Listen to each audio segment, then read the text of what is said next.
भाईजान को बसाने का ऑर्डर, बात पहुंच गई बॉर्डर। साजिश या संयोग, यूपी के बॉर्डर पर जनसंख्या विस्फोट। नेपाल बॉर्डर की बदलती डेमोग्राफी सुरक्षा के लिए चुनौती। बॉर्डर पर गड़बड़ है, शक में भाईजान का नंबर है। यूपी के बॉर्डर जिलों में मुस्लिम आबादी कैसे बढ़ रही है? सीमा पर मदरसे मस्जिदों की तादाद अचानक कैसे बढ़ी? ऑपरेशन सिंदूर के बाद से पाकिस्तान बॉर्डर से सटे सभी इलाकों में सुरक्षा बलों की पैनी नजर बनी हुई है। पाकिस्तान की हर नापाक हरकत पर नजर रखी जा रही है। साथ ही बांग्लादेश और नेपाल के सीमावर्ती जिलों में भी चौकसी बढ़ा दी गई है। देश के सबसे बड़े राज्य उत्तर प्रदेश का करीब 570 किलोमीटर का इलाका नेपाल के साथ सीमा से साझा करता है और इसको लेकर जो खुफिया रिपोर्ट सामने आई है वो बेहद चौंकाने वाली है। उत्तर प्रदेश सरकार को भेजी गई सुरक्षा एजेंसियों की खुफिया रिपोर्ट की अगर माने तो भारत नेपाल सीमा पर पिछले कुछ सालों में मुस्लिम आबादी काफी तेजी से बढ़ी है। खास तौर पर उत्तर प्रदेश के महाराजगंज, सिद्धार्थनगर, बलरामपुर, श्रावस्ती, लखीमपुर खीरी, पीलीभीत और बहराइच में नेपाल सीमा से सटे भारतीय इलाकों में गांव और कस्बों में हजारों की संख्या में मुस्लिमों ने जमीन खरीदी है। यहाँ की नागरिकता बनवाकर व्यवसाय शुरू कर दिया है और नेपाल सीमा से सटे इन 7 जिलों पर खतरा मंडरा रहा है। ये एक ऐसा खतरा है जिस पर ध्यान नहीं दिया गया तो ये देश की सुरक्षा के लिए बड़ा खतरा बन सकता है। नेपाल सीमा से सटे इन इलाकों में पिछले कुछ सालों में तेजी से डेमोग्राफी बदली है, जिसे जनसंख्या जहाद भी कहा जा रहा है। बॉर्डर पर बदलती डेमोग्राफी को लेकर हिंदी खबर की इन्वेस्टिगेटिव टीम ने ग्राउंड जीरो पर पहुंचकर हकीकत जानने की कोशिश की। महाराजगंज जिले के सीमावर्ती क्षेत्रों में बढ़ती मुस्लिम आबादी चिंता का विषय है। बात करें अगर महाराजगंज जिले के ग्रामीण क्षेत्रों में बढ़ती आबादी तकरीबन 30% बढ़ चुकी है।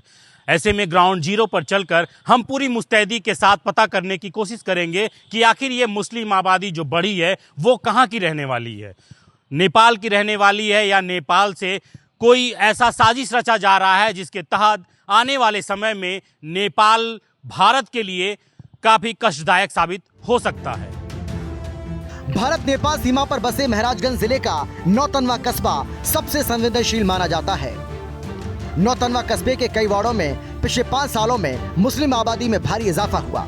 नौतनवा कस्बे के बहादुर शाह नगर, बिस्मिल नगर, मौलाना आजाद नगर, हमीद नगर, परसोहिया जैसे मोहल्लों में पिछले कुछ सालों में नेपाल और दूसरे जगहों से आकर काफी संख्या में मुस्लिमों ने जमीन खरीदी है और यहाँ का पहचान पत्र और आधार कार्ड भी बनवा लिया है। नौतनवा तहसील के आंकड़े इस बात की गवाही दे रहे हैं कि यहाँ पिछले कुछ सालों में जितनी जमीन की रजिस्ट्री हुई है उसमें 90% मुसलमानों ने यहाँ की जमीनें खरीदी हैं और सीमा पर पिछले 2 दशकों से मुसलमानों की बढ़ती आबादी को लेकर स्थानीय लोग भी काफी परेशान हैं। सबसे पहले तो अगर एक धर्म विशेष की जो मतलब बढ़ रही है संख्या या मुस्लिम पूरी तरीके से अगर भारत नेपाल सीमा पर चाहे भारत की तरफ या नेपाल की तरफ अगर वह सीमा पर अपना अड्डा बसा रहे हैं, वह लोग रह रहे हैं, तो मुझे लगता है कहीं न कहीं है बड़े विदेशी ताकतों की हाथ है जो यह चाह रहे हैं कि भारत और नेपाल की सीमा जो है सुरक्षित न रहे। कहीं न कहीं यह लोग आपस में भारत और नेपाल को भी उलझाने का कहीं यह षड्यंत्र हो सकता है। तो यह ज़रूर है कि दोनों देशों की सरकारों को पूरी तरह से इस पर विचार करना चाहिए कि केवल बॉर्डर पे ही क्यों आबादियां बस रही हैं, इसके पीछे कारण क्या है। कहीं ऐसा न हो कि आने वाला समय बहुत ही भयावह हो जाए। बॉर्डर पर बदलती डेमोग्राफी को लेकर हमारी पड़ताल जैसे जैसे आगे बढ़ रही थी, चौंकाने वाली रिपोर्ट भी सामने आ रही थी। महाराजगंज के नौतनवा कस्बे के सिर्फ एक वार्ड बिस्मिल नगर में पिछले 8 सालों में मुस्लिम मतदाताओं की संख्या 623 से बढ़कर 1245 हो गई। हिंदी खबर को इस तहसील से जो दस्तावेज हासिल हुए उस हिसाब से साल 2017 से लेकर 2025 तक सिर्फ इस एक मुस्लिम बहुल वार्ड में ये आबादी तेजी से बढ़ी है। हालांकि ये सिर्फ एक वार्ड का आंकड़ा है। अब जब इस तहसील से हमने दूसरे सभी वार्डों के साथ आसपास के गांव के आंकड़ों को जानने की कोशिश की तो इसे गोपनीय बताकर विभाग ने देने से मना कर दिया। यूपी के महाराजगंज में नौतनवा कस्बे में कुल 25 वार्ड हैं, जिसमें से 1 दर्जन वार्डों में मुस्लिम आबादी पिछले 1 दशक में काफी तेजी से बढ़ी है। यूपी के 7 जिलों के 1047 गाँव नेपाल बॉर्डर से सटे हैं।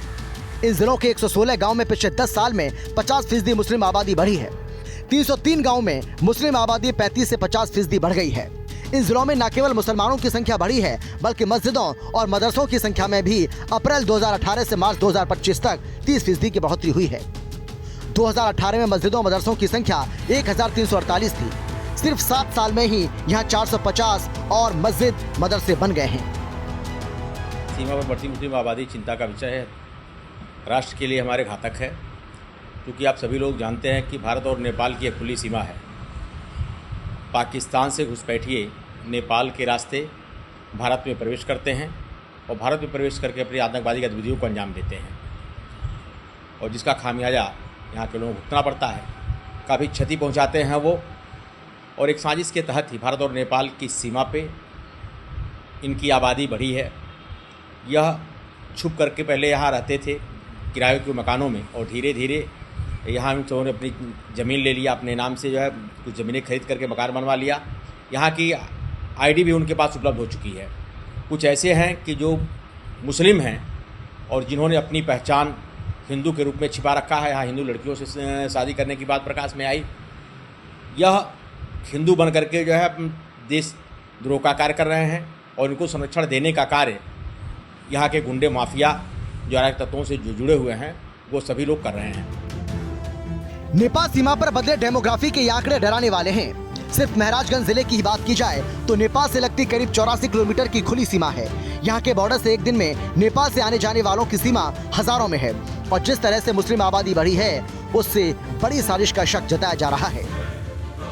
पहले की अपेक्षा कम से कम 30% बढ़ गया है। 30 कहाँ के रहने वाले हैं ये सब नेपाल के रहने वाले हैं। तो यहाँ पे कैसे आके रहने लगे ये लोग? अब यहाँ फर्जी नागरिकता बना करके वो आधार कार्ड बनवा करके यहाँ से लोग प्रवेश कर गए हैं, और इंडिया का सरकार जानते ही हैं, चाहे जो बाहर का विदेश का कोई भी आ जाए बस जाए, उसका कोई मूल्यांकन नहीं है। इसका कहीं शिकायत आप लोगों ने किया है? ये शिकायत बहुत चला गया है, कई बार दिया गया, लेकिन पर कोई कार्रवाई नहीं हुआ है। अच्छा, ये लोग जो आके यहाँ बसे हैं वो कहाँ के निवासी? ये सब नेपाल के हैं। नेपाल के हैं? जी। नेपाल में कहाँ से आए ये पता है? ये ज़्यादातर कम से कम 20% तो मंझरिया के हैं। मंझरिया गांव कहाँ पे है? बस हमारे गांव से बॉर्डर से 1 किलोमीटर पश्चिम नेपाल में पड़ता है। नेपाल में पड़ता है। वहाँ कितनी आबादी होगी? वहाँ कम से कम होगा 90%। ये लोग कौन हैं, कहाँ के रहने वाले हैं? सुरक्षा की दृष्टि से ये एक गंभीर विषय है। क्या डेमोग्राफी बदलाव देश की सुरक्षा के लिए बड़ा खतरा है? क्या किसी साजिश के तहत किसी खास समुदाय के लोगों को वहाँ बसाया जा रहा है? क्या सिर्फ अवैध मदरसों और मस्जिदों पर कार्रवाई से खतरा टल जाएगा? ऐसा नहीं है कि बॉर्डर पर बदल रही डेमोग्राफी की खबर सुरक्षा एजेंसियों या फिर सरकार को नहीं है। सरकार इसको लेकर लगातार कदम उठा रही है। अभी हम जिस जगह पे मौजूद है ये भारत नेपाल का सीमावर्ती गांव है और ये पगडंडी है। यहाँ पे भी चौकसी बढ़ा दी गई। अगर मुख्य मार्ग की बात करें, जहाँ पे मुख्य मार्ग से आधार कार्ड चेक करने के बाद ही, पहचान पत्र का मिलान करने के बाद ही लोगों को भारत या नेपाल में प्रवेश दिया जा रहा है, तो वहीं पगडंडियों पे भी पूरी फोर्स लगी हुई है। हमारे साथ नौतनवा के क्षेत्राधिकारी जयप्रकाश त्रिपाठी जी हैं। हम उनसे बात करेंगे कि किस तरह का अलर्टनेस बॉर्डर क्षेत्रों में है। सर, किस तरह का अलर्टनेस बॉर्डर क्षेत्रों में?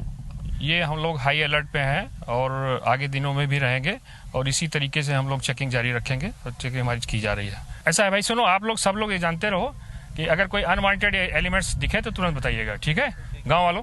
ठीक है, ओके। सर, ये जो बॉर्डर क्षेत्र है ये खुला हुआ बॉर्डर है सर, तो यहाँ पे पगडंडियों के रास्ते कुछ अवैध गतिविधि अगर यहाँ पे देखने को मिलेगी तो किस तरह की कार्रवाई की जाएगी? हम तुरंत एक्शन लेंगे और उस पर कार्रवाई करेंगे, जबरदस्त कार्रवाई की जाएगी।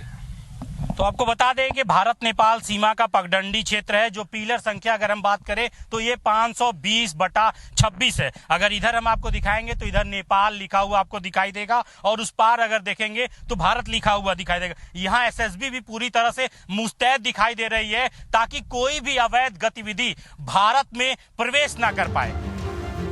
महराजगंज समेत नेपाल बॉर्डर से सटे सभी 7 जिलों में पिछले कुछ सालों में ऐसे ढांचे खड़े किए जा रहे थे जिनका ना तो कोई वैध दस्तावेज था और ना ही अनुमति।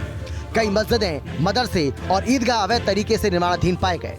ये अवैध निर्माण अवैध गतिविधियों का ही हिस्सा हो सकते हैं, लिहाजा यहाँ योगी सरकार का बुलडोजर भी लगातार गरज रहा है। सरकार का साफ कहना है कि भारत की धरती पर भारत का संविधान सर्वोपरि होगा, चाहे वो कोई भी धर्म या फिर संस्था हो, कानून से ऊपर कोई नहीं। ये नया भारत है जो अब सीमाओं पर सख्ती से खड़ा है। जहां सुरक्षा बलों की नजर के साथ साथ प्रशासन की मुहर भी चलती है। ये बुलडोजर भारत की अखंडता पर किसी भी प्रकार की आंच को बर्दाश्त नहीं करेगा। जिन ढांचों के जरिए राष्ट्र विरोधी गतिविधियों को पनाह मिलने की आशंका थी, अब उन्हें मिट्टी में मिलाया जा रहा है। योगी सरकार का ये वही मॉडल है जिसने माफियाओं की नींव हिला दी। ये वही योगी नीति है जो अब सीमाओं की रक्षा के लिए तलवार बन चुकी है। आज भारत गर्व से कह सकता है कि हम सिर्फ अपने घर नहीं बल्कि अपनी सीमाएं भी साफ कर रहे हैं। ये कार्रवाई सिर्फ प्रशासनिक नहीं, ये एक राष्ट्र धर्म है और जब तक योगी सरकार जैसा नेतृत्व रहेगा, भारत की धरती पर अवैधता का नामो निशान नहीं बचेगा। देश के अलग अलग राज्यों के पुलिस अवैध रूप से रह रहे बांग्लादेशी और रोहिंग्या प्रवासियों की पहचान करने और उन्हें कानूनी प्रक्रिया के तहत बाहर निकालने में जुटी है। यूपी में योगी की पुलिस भी इस तरह के लोगों की तलाश कर उनके खिलाफ एक्शन ले रही है। ऐसे में हमने भी नेपाल बॉर्डर से सटे उन इलाकों में जाकर अपनी पड़ताल को आगे बढ़ाया जहां मुस्लिम आबादी तेजी से बढ़ने की रिपोर्ट सामने आई। हमारी पड़ताल में इन इलाकों में कलकत्ता और बंगाली मिष्ठान भंडार के नाम से कई ऐसी दुकानें मिली जो अपने नाम से न केवल अलग हैं बल्कि अपनी भाषा शैली से भी काफी अलग पहचान बनाती हैं। पर सवाल ये उठता है कि ये दुकानें किसकी हैं? क्या ये वाकई बंगाल से आए व्यापारियों द्वारा चलाई जा रही हैं या फिर इसके पीछे कुछ और कहानी छिपी है? नाम क्या है आपका? मेरा नाम राजू है। कहाँ के रहने वाले हैं? कोलकाता का। कलकत्ता के। हाँ। यहाँ कब से रह रहे हैं? यहाँ पे 5 साल हो गया। 5 साल हो गया। यहाँ का आधार कार्ड बना कि नहीं बना? इधर का नहीं, कोलकाता का है ना। कलकत्ता का है। हाँ। और घर ले लिए कि नहीं अभी अब यहाँ? अभी लेना है ना। लेना है। अभी इस समय दुकान कहाँ है आपका? नौतना चौरा पे है, गांधी चौक। किसका है ये दुकान? ये तो जीजा का है ना। नाम में बंगाल, स्वाद में मिठास, लेकिन पहचान में अभी सवाल। ना कोई परिचय, ना कोई स्थायी निवास प्रमाण पत्र, बस एक टीन की छत, एक चमकदार बोर्ड और विदेशी भाषा शैली में बोलते कुछ चेहरे। स्थानीय लोग भी भ्रमित हैं। ये कौन हैं, कब आए और इनका असली मकसद क्या है? वह कुछ तो ऐसे भी हैं जो अब जमीन खरीदकर मकान भी बना चुके हैं और अपने साथ कई रिश्तेदारों को भी अपने घर में पनाह दे रहे हैं। सवाल ये कि क्या सीमावर्ती इलाकों में किसी सोची समझी रणनीति के तहत ये दुकानें खुल रही हैं? क्या इसके पीछे कोई खुफिया साजिश है या फिर ये केवल व्यापार का विस्तार है? जवाब अब भी अधूरा है, लेकिन सवाल बहुत बड़े हैं। ये सिर्फ एक दुकान की बात नहीं है, ये सवाल है हमारी सुरक्षा का, हमारी सीमाओं का, हमारी पहचान का।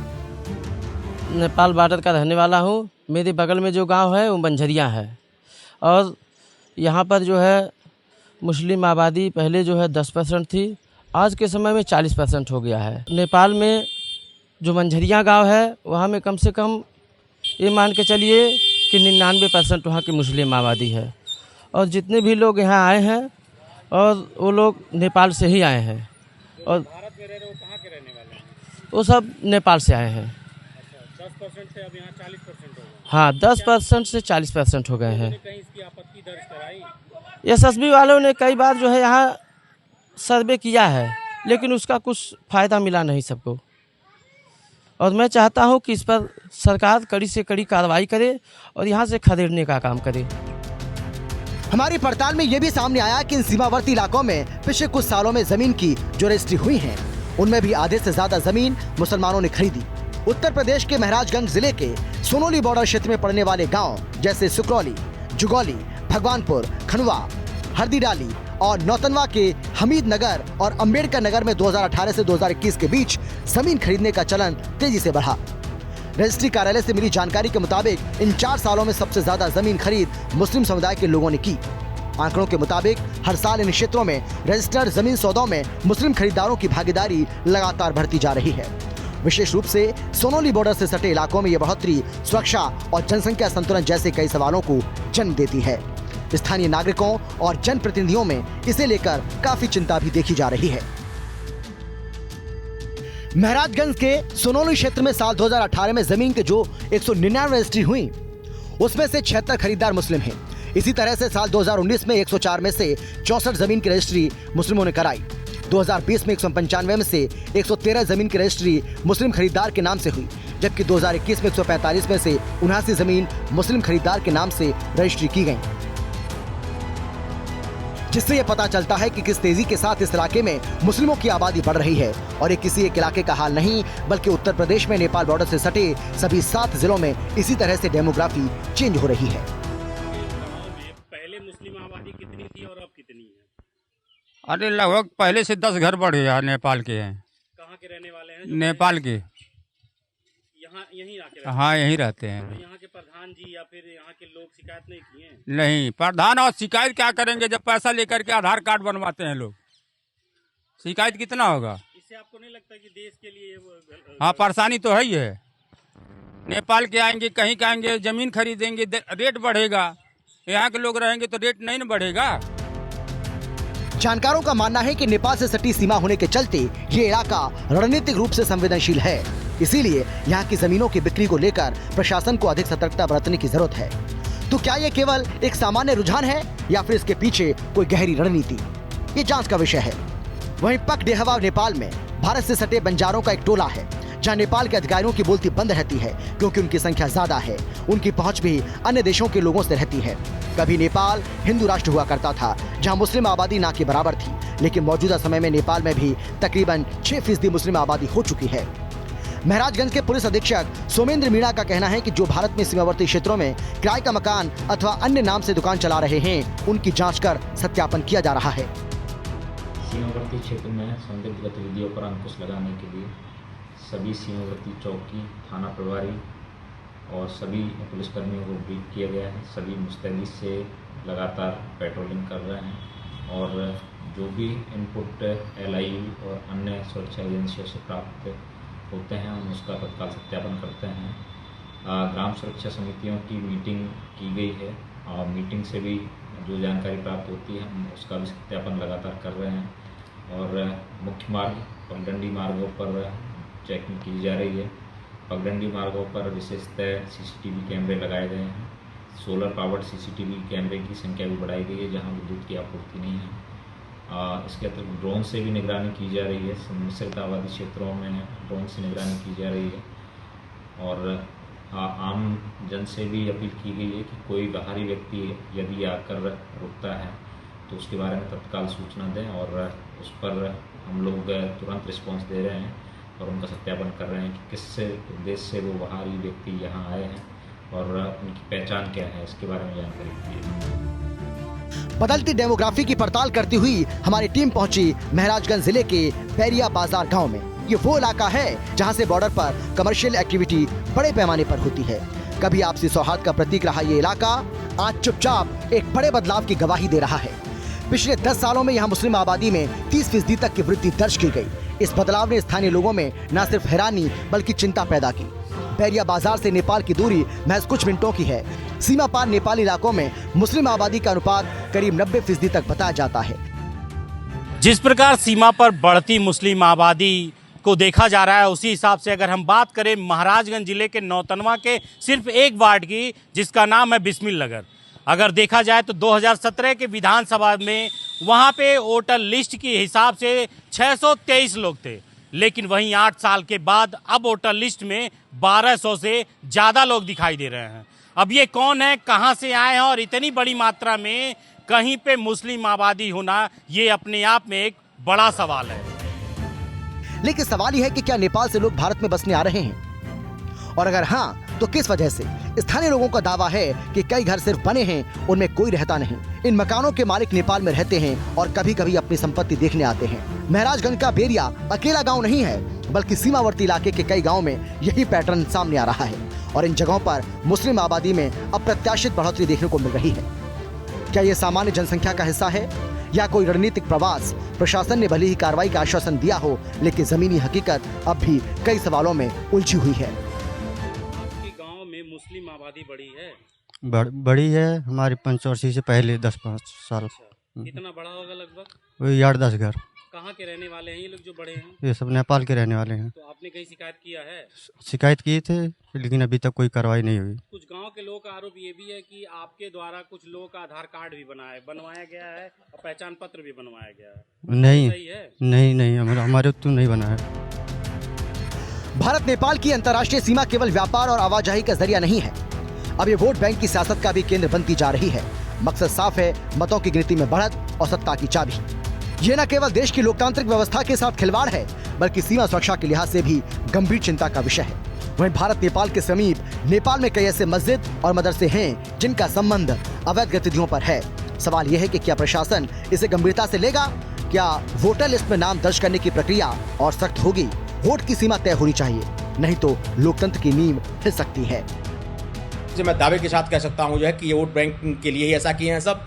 आप देखेंगे कि सोनौली में अभी हाल में ही जो नगर पालिका का जो पहले चुनाव हुआ नगर पंचायत का, वहाँ जो व्यक्ति चुनाव जीता है उसके ऊपर दर्जनों मुकदमे दर्ज हैं। जो सोनौली कोतवाली का हिस्ट्री सीटर है, वहाँ की बढ़ती आबादी, जो मुसलमानों की जो आबादी बढ़ी है, उन सबों ने थोक के भाव उसको वोट दिया है। यही हाल पहले नौतनवा में भी था। नौतनवा में तो यहाँ की जनता ने परिवर्तन ला दिया, लेकिन उन्हीं के बल पे यहाँ ये चेयरमैन होता रहा है उसके पहले। और आपने देखा होगा कि कुछ समय पहले जो है जाली नोट के कारोबार में इसी नौतनवा इंटर कॉलेज के सामने एक व्यक्ति चंडीदास में पकड़ा गया था, जो बड़े पैमाने पे जाली नोट का कारोबार करता था और उन्हीं समूह से जुड़ा हुआ व्यक्ति था। जो नेपाल से सटे इन इलाकों में मजहबी ढांचे और मदरसों की तेजी से बढ़ती संख्या न केवल सामाजिक संतुलन के लिए चुनौती बन रही है, बल्कि सुरक्षा एजेंसियों के लिए भी चिंता का विषय है। दरअसल यूपी से जुड़ती भारत नेपाल सीमा से आतंकियों के घुसपैठ का खतरा बना रहता है। भारत पाकिस्तान के बीच चल रहे तनाव के बीच सीमा पर तैनात सीमा सुरक्षा बल को कुछ दिन पहले ये इनपुट मिला था कि 3 दर्जन के करीब संदिग्ध लोग नेपाल पहुंच चुके हैं और वो महराजगंज बहराइच के रास्ते भारत में घुसपैठ की फिराक में हैं। और नेपाल बॉर्डर से सटे इन इलाकों में एक ही समुदाय की लगातार आबादी बढ़ने को लेकर वहाँ के लोगों ने चिंता जताई। साथ ही इसे लेकर भारत की भी आशंका जाहिर की गई है। इसके साथ ही इसे लेकर इस बात की भी आशंका जाहिर की गई है कि कहीं कोई आतंकी मॉड्यूल तो काम नहीं कर रहा। ऐसे में सीमा पार के खतरे को देखते हुए ये जरूरी है कि यहाँ अवैध पहचान पत्र की मदद से बचने वाले लोगों की पहचान हो और उन पर कड़ी कार्रवाई भी की जाए। यूपी के महराजगंज बॉर्डर से अजय जायसवाल के साथ हिंदी खबर की स्पेशल रिपोर्ट।